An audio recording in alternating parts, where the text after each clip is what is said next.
మౌనమది కమ్మని తలపుల కావ్యమయే కవితలు రాసే మౌనమది రాగల రోజుల ఊహలకి స్వాగతమిచ్చే రాగమది శృతిలయలరగని ఊపిరికి స్వరములు కూర్చే గానమది ఋతువుల రంగులు మార్చేది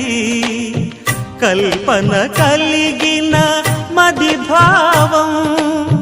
బ్రతుకును పాటగా మలిచేది మనసున కదిలిన మృదునా